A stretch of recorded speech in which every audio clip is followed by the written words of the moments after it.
Hi, everyone. This is Diana Hagan. I'm the EDIS Library Coordinator, and I'd like to welcome you to this webinar in the UF-IFAS Communications webinar series, Managing EDIS Submissions in Florida OJ. I coordinate the software systems and tools that we use to manage the EDIS collection, and I manage the collection of EDIS publications in coordination with you, the authors, the editors, and administrators of the EDIS system.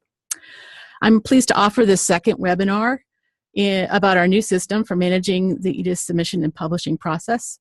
We're about a year and a half in using the OJS system, and we hope to have all departments and centers on board in this coming year. All EDIS authors are now asked to submit EDIS manuscripts through the EDIS Florida Online Journals, or Florida OJ, or FOJ site, which facilitates the management of files and communications during the EDIS publishing process. In this webinar, I'll follow the submission through publication process step by step, and discuss some of the common issues authors face along the way, how to avoid them. I'll also follow the review process through step by step. And before we go into that, I will also have the opportunity to discuss new guidelines for authors. So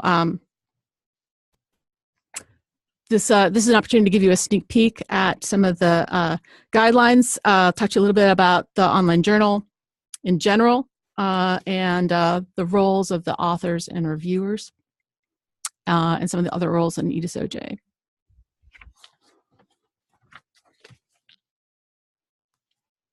The EDIS is about 30 years old now. I'm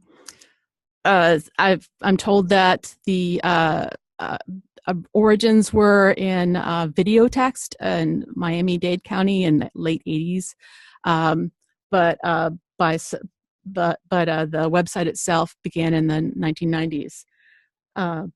We're the premier electronic information storage and retrieval system of peer-reviewed extension scholarship that enables citizens to access information provided by the Cooperative Extension Service at the University of Florida. So we've got some age behind us, and we've got some revisioning and growing to do as we move into the future. So in light of that, in 2015, the EDIS 2.0 task force met. It was co-chaired by Michael Rogers and Martha Monroe. This task force considered the scope of EDIS, the formats, and the review process that we used for EDIS, and made a number of recommendations. And based on those recommendations, we've been making some changes. We started a pilot project using Florida Online Journal systems to provide support for peer review. We also started making a transition from the open review, which was reported upon by the authors, to blind review that's managed by editors using the Florida Online Journal system to support that process. We also began developing a document providing guidance about what is an EDIS document for authors, and really thinking about what EDIS publications should be.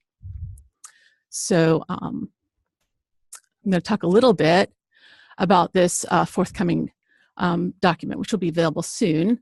The contributors to this document, Martha Monroe, myself, Dr. Mukhtar, Tom Sabreza, Michael Gutter, Marty Main, and Pierce Jones. We'll be making it available online. Okay. So one of the things that the document discusses are what are some of the essential qualities of the EDIS document. They support or contribute to our extension programs, and they communicate pertinent information that is pertinent to a target audience. and pertains to their issues, including ways to foster healthy lifestyles, the environment, or the economy. They provide production and management recommendations by UF-IFAS. And they're both sufficient to a topic and written in a way that's relevant to our partners and target audiences.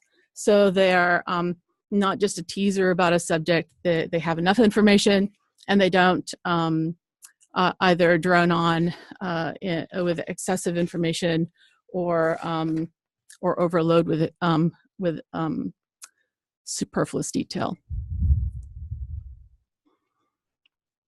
Okay, so specifying your target audience is exceedingly important.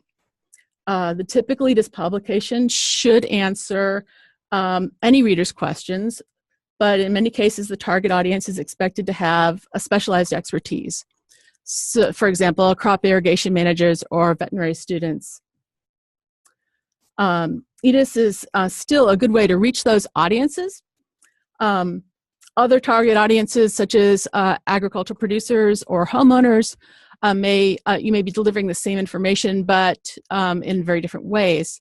All that content is in the same collection, same location together. So it's very important that we specify a target audience in the introduction of the publication and match your writing style to that audience.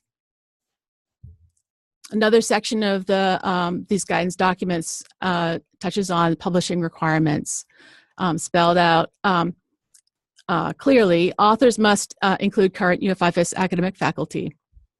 The peer review general rule is defined: one internal reviewer, at least one must be a UF-IFAS specialist. External review, at least one subject expert that is not from the department or center of the author. Approval by the department chair and center director of the corresponding author, and the statewide leader of the relevant extension programs.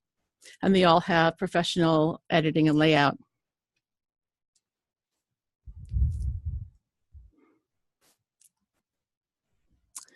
And this is something new. About a third of the EDIS publications are organism ID and biology. So like your featured creatures and the southern trees. Additionally, a large portion are what we might call extension education publications, which are considered more peer-reviewed. Extension creative works, which would be your brochures, handouts, forms, posters, etc. And your curriculum and training workbooks are pulled out in a separate category. Your management guides are typically revised on a yearly basis, have frequent turnover in authors. This allows us to sort of differentiate the way we handle different types of publications. So we're kind of pulling out the different types of publications into different collections so that we can define different ways, different policies for handling those publications as we get those into place. Look for more happening with those in the future. And guidelines for, sort of general guidelines for how to write specific fact sheets. In the introduction, you should frame the problem, identify the target audience, provide rationale for the document, and define how it should be used. Use language that's technically accurate but free of jargon and is accessible and interesting. And the summary that reminds the reader of the key points and directs them to supplemental information. Additional guidance on citations as is necessary for your target audience. And typically in EDIS publications, the illustrations are numbered and captioned. In summary, have a clear understanding of your target audience. Know what role your publication will play in your extension program. Use the publication type that's best suited for your goals.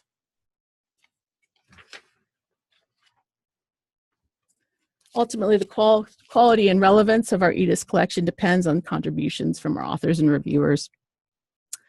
Please respond in a timely manner to requests to review other authors' submissions and ensure all EDIS publications are the highest quality.